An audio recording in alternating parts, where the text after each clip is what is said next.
एखाद्याची इतकी सवय लागली की त्याच्याशिवाय एक क्षणही जगणं कठीण वाटायला लागलं. तर ते प्रेम असतं का, की एक गोड वेड? नमस्कार मित्रांनो, तुम्हा सगळ्यांचं स्वागत आहे तुमच्या आवडत्या दिलकशी या मालिकेत. आजचा भाग खूप खास आहे, कारण आज तुम्हाला पाहायला मिळणार आहे ध्रुव आणि कनकमधली ती खास केमिस्ट्री, जिथे राग, प्रेम आणि ओढ सगळं काही एकाच वेळी जाणवणार आहे. ध्रुव त्याचं काम संपवून घरी आला, पण आज कनक नसल्यामुळे त्याचं काही त्या घरात मन लागत नव्हतं. Sir, dinner? लकीने ध्रुवसमोर प्रश्न केला. त्यावर ध्रुवने फक्त त्याची मान नकारात हलवली आणि तो रूममध्ये आला. फ्रेश होऊन त्याने त्या बेडवर चुडबुड करत झोपण्याचा प्रयत्नही केला. अरे यार, जेव्हा बाहेर असतो तेव्हा कामात वेळ किती गेला ते समजत नाही, आणि आता घरी आहे तर कसा एक एक सेकंद मला वेळ सांगतो आहे. त्याने घड्याळकडे पाहत तोंडावरून हात फिरवला आणि सरळ हातात मोबाईल घेऊन तेजाला कॉल केला. Get ready fast, I am coming. Phone ठेवल्यावर तेजाने पण एक वेळ बघितले आणि मग मान नकारात हलवत नाईट ड्रेसवरच गाडीच्या कीज उचलल्या आणि त्याच्या खोलीतून बाहेर आला. इकडे ध्रुवने पण त्याचा छानसा लेदर जॅकेट घातलं, केसांना जेल लावून सेट केलं आणि अंगावर तिच्या आवडीचा परफ्यूम फवारत मिररमध्ये बघून एक छान स्वतःलाच स्माईल दिली. कनू यार, काय झालं? मी तुला केव्हाची म्हणते आहे, झोप ना, आता मला झोप लागते बाई. इकडे सोनाली पण कनकला झोप झोप सांगून कंटाळली होती, पण कनकला काही झोप लागत नव्हती, त्यामुळे ती सोनालीला पण झोपू देत नव्हती.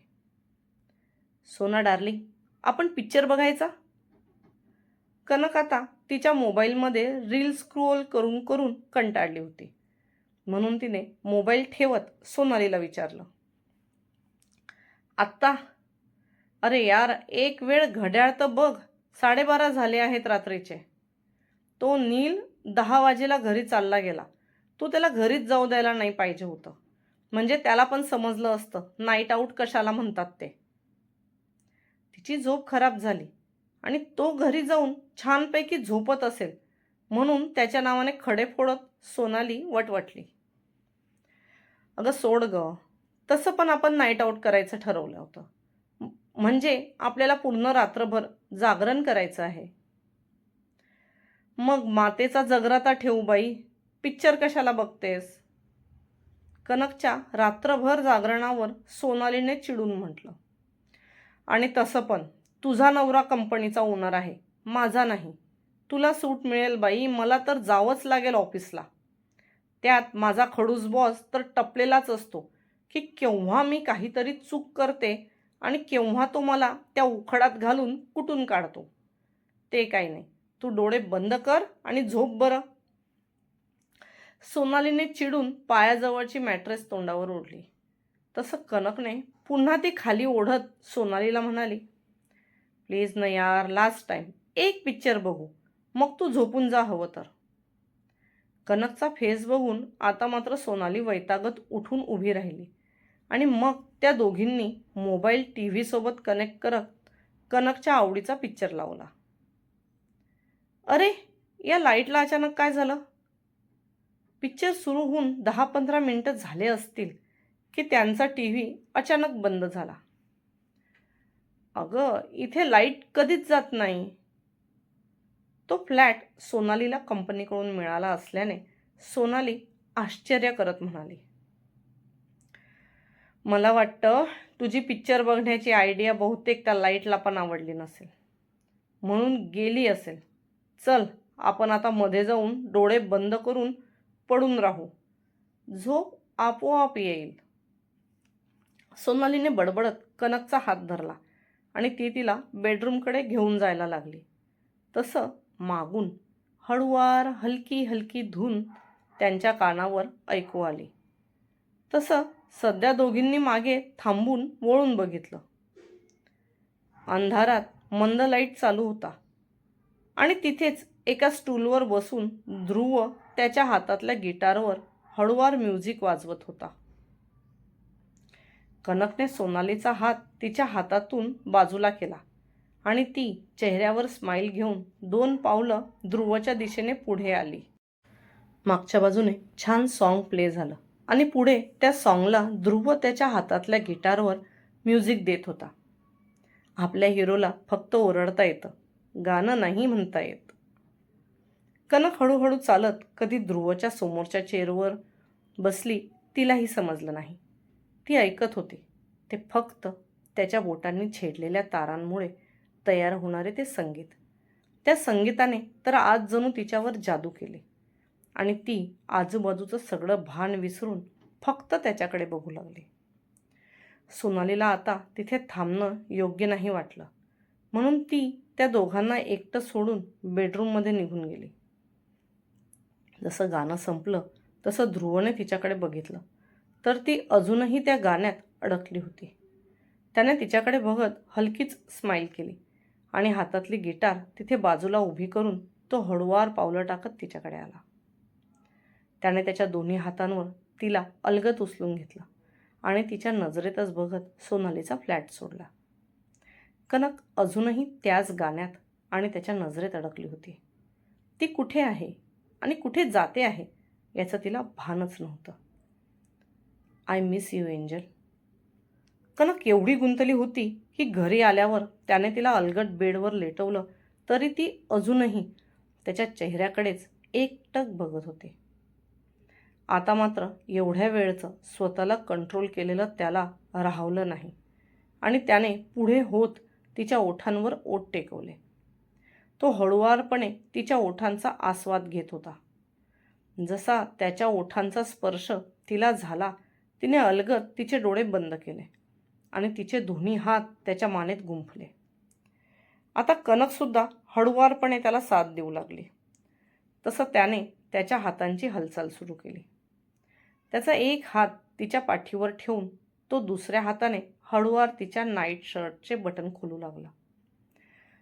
पलीकडच्या हातावर दाब देत त्याने तिला व्यवस्थित बसवून घेतलं. त्याच्या ओठांनी मात्र तिचे ओठ अजूनही सोडले नव्हते. जसे तिच्या शर्टचे बटन मोकळे होत गेले तसं हळूहळू करून तिचं शर्ट तिच्या खांद्यावरून खाली घडू लागलं. ध्रुवने हळूच डोळे उघडले तर त्याच्या नजरेस पडला तिचा गोरापान खांदा आणि तिचे उठून दिसणारे कॉलरबोन. बस आता मात्र त्याने तिचे ओठ सोडले आणि त्याचे ओठ तिच्या खांद्यावरून मानेवर आणि कॉलरबोनवर फिरू लागले. ध्रुव, नो प्लीज. कनकचे श्वास वाढले होते. तिच्या वाढलेल्या श्वासासोबत तिचे हातही आता बेभानपणे त्याच्या पाठीवर फिरत होते. तिच्या अंगावरच शर्टही आता फक्त एका बटनामुळे तिच्या शरीरावर टिकून होतं. आता ध्रुवचे ओठ हळूच खाली तिच्या उंचवट्याकडे सरकू लागले. तसं तिने त्याच्या केसांना मागून गच्च पकडत त्याची मान वर केली आणि त्याच्याकडे तिच्या नशिल्या डोळ्यांनी बघत म्हणाली, आय डोंट नो मला काय होतंय, पण प्लीज जे होतंय ते थांबवा. आय डोंट नो पण मला एकदम गरम वाटतंय. Please please do something. ती मोठे मोठे श्वास घेत त्याच्याशी बोलत होती, पण तिच्या वाढलेल्या श्वासावरून कनक आता आउट ऑफ कंट्रोल होते आहे हे त्याला कळलं आणि तो त्याचे ओठ तिच्या ओठांवर टेकवत तिला पॅशनेटली किस करू लागला.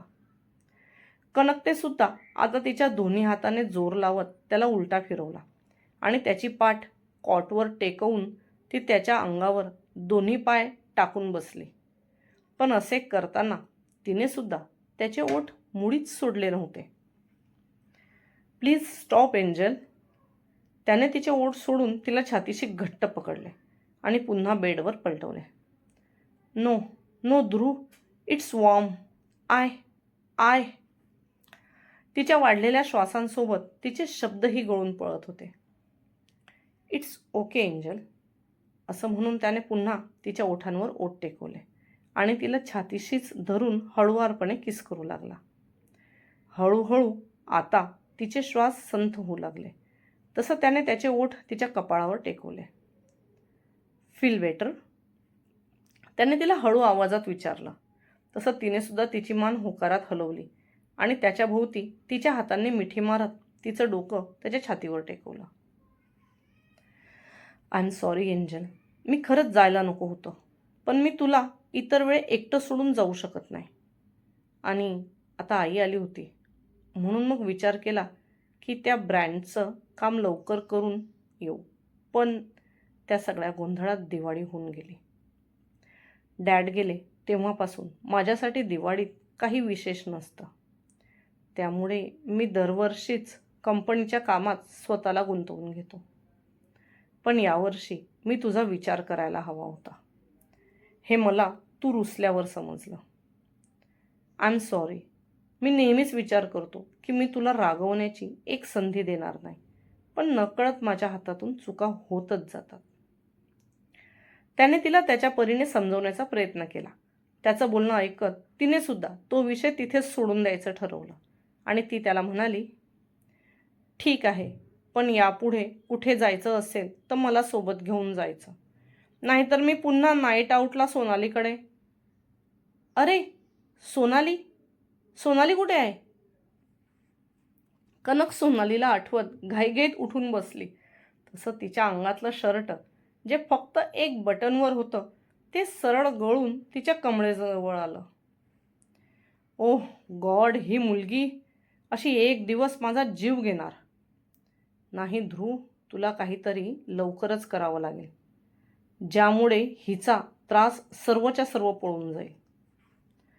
तो तिच्याकडे बघून मनातच म्हणाला, पण यावेळेस त्याच्या चेहऱ्यावर एक खट्याळ स्माईल मात्र होती.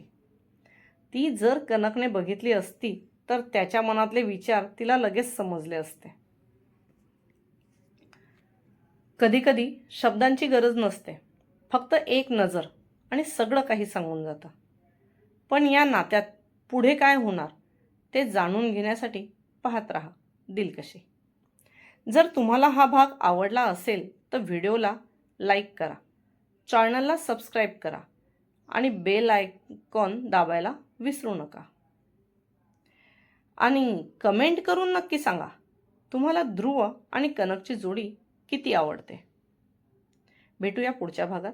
तोपर्यंत धन्यवाद.